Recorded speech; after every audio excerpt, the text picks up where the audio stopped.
The midday sun blazed down on Dhaka, casting long shadows and creating a shimmering heat haze over the bustling city. The streets were alive with the constant hum of activity, a testament to the city's vibrant spirit. The air was thick and sticky, smelling of street food, a mix of spices and grilled meats that made your mouth water. Vendors called out to passers-by, their voices blending into the symphony of the street. Car horns, rickshaw bells, and vendors' calls all mixed together into a loud hum. The cacophony was overwhelming yet oddly comforting, a reminder of the city's relentless energy and life. Arif, a rickshaw driver with a wrinkled face and a kind heart, steered through the busy streets like he'd done it a million times. His eyes, though tired, sparkled with a quiet determination. His rickshaw, decorated with bright tassels and fancy paintings, was his way of life. Each stroke of paint told a story, each tassel a symbol of his pride and joy. Arif saw a young mom struggling with shopping bags and a crying kid. Her face was flushed with frustration and she looked around helplessly, trying to calm her child. He stopped, a warm smile crinkling his eyes. His heart went out to her and he knew he had to help. "Need some help, miss?" His voice was gentle, reassuring, a stark contrast to the chaos around them. The woman looked happy, someone offered. Relief washed over her face as she nodded gratefully. "Oh, thank you, mister." Her voice was filled with gratitude, and her child stopped crying, sensing the change in her mood. Arif put the bags on his rickshaw, carefully arranging them so they wouldn't fall, and helped the woman and her child climb in. He made sure they were comfortable before setting off. As Arif pedaled through the crowded streets, something felt wrong.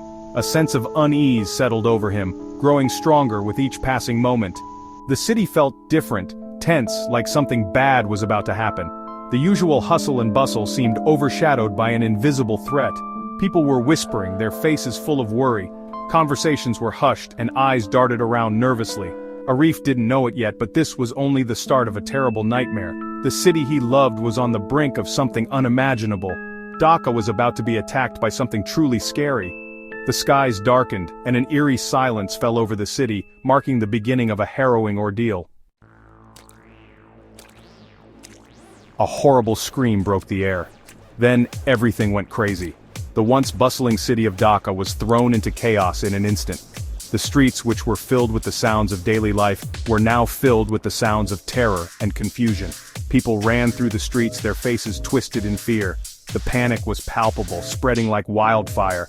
Mothers clutched their children and friends tried to stay together, but the sheer terror made it impossible to think clearly. Panic spread through the city like a fire. Zombies! The undead had risen, and their presence was unmistakable. The city, once a place of life and vibrancy, was now a battleground of survival. They were everywhere, their eyes empty, their bodies hungry for human flesh. The sight of these creatures, with their decaying bodies and vacant stares, was enough to send shivers down anyone's spine. Arif dropped the woman and her child at a safe spot, his heart pounding. He had never felt such fear before, but he knew he had to be brave. The safety of others depended on it. He watched in horror as the zombies took over his city, turning everything he knew into a nightmare. The familiar streets and buildings were now unrecognizable, overrun by the undead. The awful smell of rotting flesh filled the air, replacing the good smells of spices and food. The market, once a place of vibrant colors and enticing aromas, was now a scene of decay and death. A wave of infected people rushed at him, moaning loudly. Adrenaline pumped through Arif. He could feel his heart racing, his mind screaming at him to move, to survive. He knew he had to run. There was no other option. The city he once called home was now a death trap, and he had to find a way out.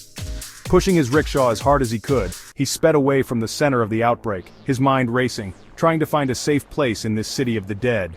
Every turn he took, every street he passed, was filled with danger. The streets of Dhaka, once so familiar, were now a scary maze haunted by zombies. The city had transformed into a labyrinth of horror, and Arif knew that survival would require every ounce of his courage and wit. As Arif went through empty back alleys, he found two people hiding: a young woman named Taslima, her eyes wide with fear, and a teenage boy named Raju, holding a cricket bat. The city had become a nightmare, with every corner potentially hiding danger. Arif knew he couldn't leave them behind. He saw the desperation in their eyes, a reflection of his own struggle to survive in this new, terrifying world. They were trapped, surrounded by zombies, The undead were relentless, their groans echoing through the narrow streets. The trio had no choice but to fight or flee. The air was thick with tension and every second felt like an eternity. Arif, without even thinking, charged into the zombies. His instincts took over and he used his rickshaw as a battering ram. The vehicle, once a symbol of daily life and routine, was now a tool of survival. He plowed through the horde, creating a path for escape. His rickshaw, usually a sign of peace, became his weapon, smashing into the ghoulish figures. The sound of metal against flesh was sickening but necessary.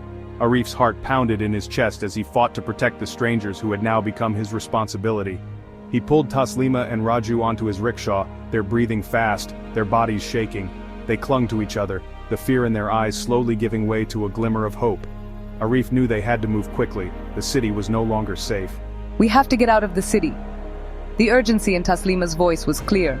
She knew that staying in one place for too long would only attract more danger. The city, once bustling with life, was now a death trap.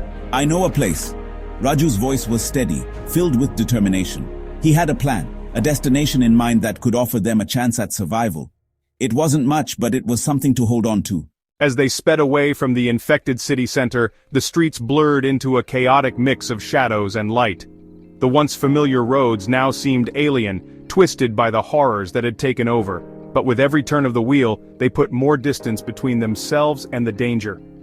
A strange friendship started to grow between these three people brought together by bad luck. In the midst of chaos, they found a sense of camaraderie. They shared stories, fears, and hopes, creating a bond that was as unexpected as it was strong. The rickshaw, now heavier with the need to survive, became their little boat, carrying them toward a tiny bit of hope in a dark world. Every bump and jolt was a reminder of the peril they faced, but also of their determination to keep moving forward. The journey ahead would be very hard, but together they held on to the belief that they could live through it. They knew that as long as they had each other, they had a fighting chance. The road was uncertain, but their resolve was unbreakable.